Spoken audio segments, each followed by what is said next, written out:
Hi everyone, this is Peter. Today I want to introduce is the Sony PXW-FS7 Mark II. Okay, so what's the difference in between the Mark II and Mark I, and then maybe including the outlook and also like maybe the internal functions, and then we will do a side-by-side comparison with the Mark I. Okay, so now we got two cameras. So this is Mark I, and then this is Mark II. So there is four main parts which they have do some like changes.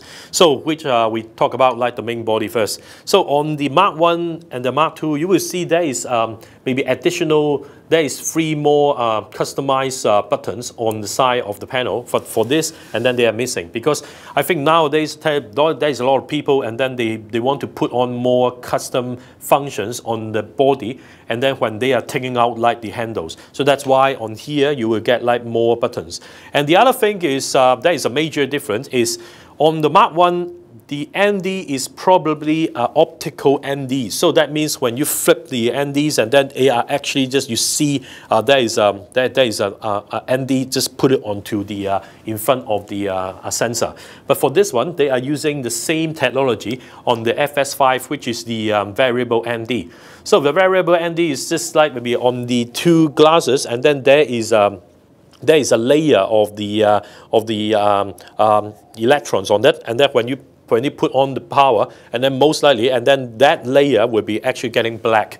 So that means you can create a very smooth, like maybe a ND on it. So which is good, for example, like maybe if you go into an indoor area to an outdoor, or maybe opposite, and then you might need to like maybe increase and then you decrease your ND smoothly, not like maybe put on like you see to put on like an optical like ND on top. So for these situations, and then that variable ND is really useful for you. So that is maybe one of the big difference. So other than that, okay, on the viewfinder, so you will see, okay, on the viewfinder, the rod on the Mark I is a round design, which is traditional one, and then but for the Mark II they are changed into square one.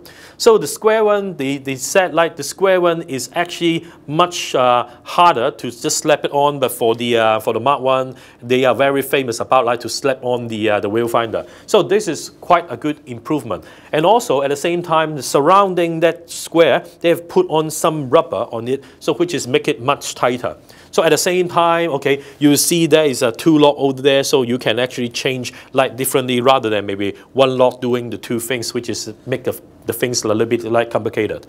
And also on the on-camera mic mounting, this is actually probably like maybe is locked permanently, but for this one you can actually change or even take it out yourself, which is make you maybe more versatile when you want to maybe position your mic. Okay, so other than that, what else? Okay, so there is two more big difference on the hardware design. First is the handle. So you will see both handle is look like the same, but they are some difference. Okay, first for the Mark I, everyone know that if you want to change the lane for the Mark I, you might need to using the screwdriver and then unlock the screw at the back, and then you can actually release the length, and then you can lock the back. But which is actually quite maybe annoying, because if you don't have like maybe a screwdriver, and then you are probably screwed. Okay, so for this one, for the Mark II, they have actually changed the screwdriver into a lock. So that means you can actually just like maybe changing your positions much easier compared with the screwdriver. So that is a huge improvement on the Mark II compare with the operations like maybe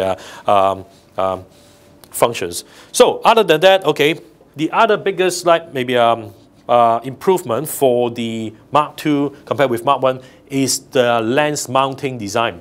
So okay, that is the Mark I. So for the Mark I, the mounting design is probably the same as the DSLR or maybe A7S series, which is the E-mount, and then okay, just like okay, white dot to white dot, and then you just like okay, put it on, okay, and then locked. Okay, so it's easy. But everyone know that because for this kind of design of mount, and then they have a small gaps in between. So that means when you put on to a very tele lens, and then when you're doing like maybe a focus or something else, because there is a gap in between the lens and also the mount, and then you will see the shot is actually just wobbling.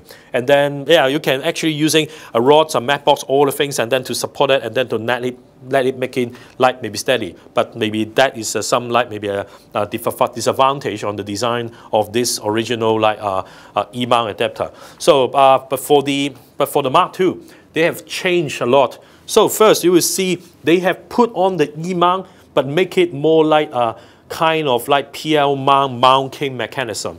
So for example, like okay, for this one, I release the upper one, and then I push this up. You will see the connectors, the mounting is slightly different. So because when you turn this, and then the gap in between the mount is actually narrower, so which make you lock the lenses much tighter compared with the previous one.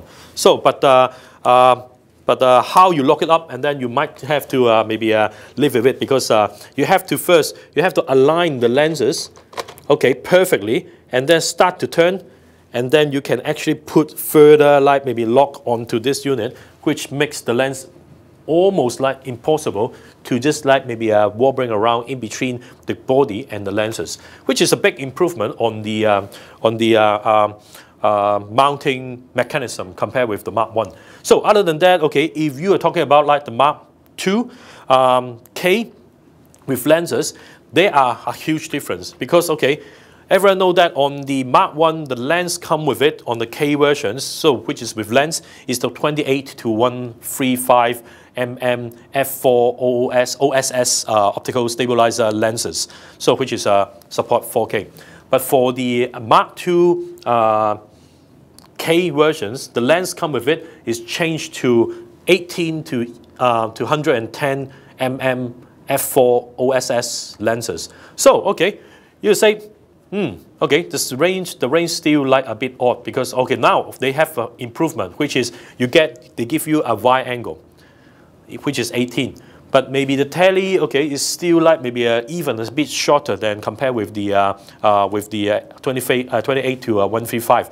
But to be honest, okay, I think at least now, like maybe you got a wide angle, rather than maybe the 28 to 103 is not too wide, not too tele, and then just in between is a bit odd, and then I can't do the wide shot, I can't do the tele, and then what's the point? I have to get this lens, and then, but for now, it's actually better. You have 18, you have a wide angle. So other than that, for these lenses, we have run the test, and then which we find out there is a huge improvement on the focus compared with the 28 to 135. So after this, and then we will do some tests about the performance of these lenses. And also the zoom speed is probably much better compared with the 28 to 135 too. So we will also run this test too.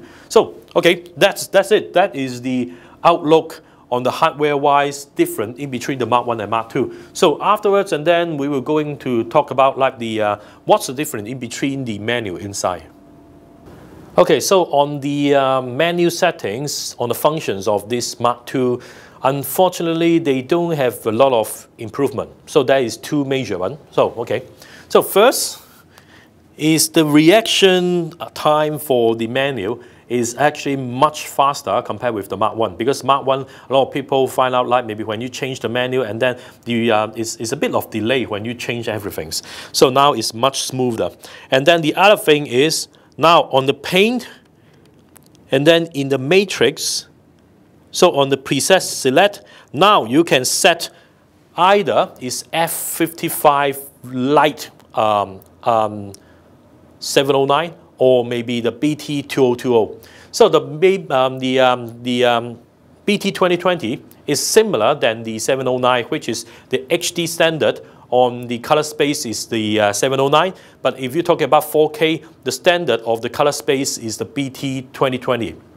So that means, okay, if you're shooting 4K, you can actually set to 2020 rather than the 709.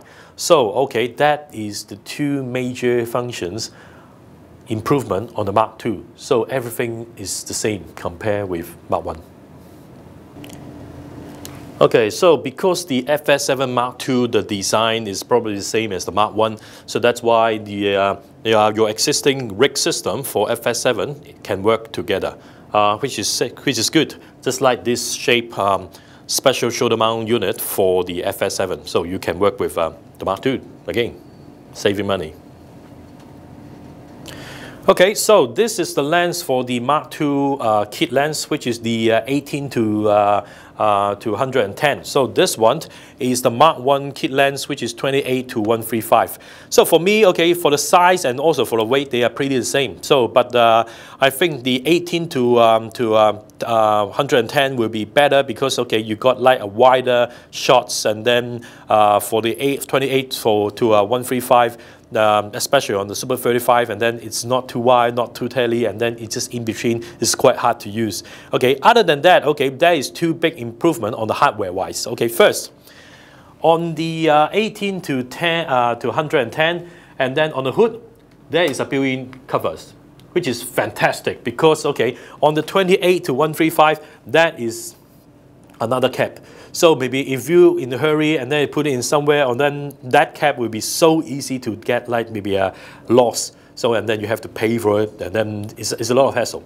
And then the other thing is, because as I said, the focus speed is improved on the 18 to 110, but still is as not fast as the all-in-one units. So you might need to put on like maybe some follow focus unit, and then now this 18 to 110, the focus ring is actually built in a ring of 0.8 pitch gear, so which is good. So that means you no need to put on any external unit, and then you can put on the rod, plug the follow focus, and then you can use it straight away. But for the 28 to 135, you still need to put on your own gear, and then to put on your stuff yourself. So other than that, okay, maybe there is the difference in between each other. But for example, like this, the zoom on the lens itself, the optic stabilizer on off, and all things is probably in the same locations. They have probably same design. But on the 18 to 110, they have some improvement onto the focus speed and also zoom speeds. So on the next part, we will going to test both lenses and then to see how good they are actually perform.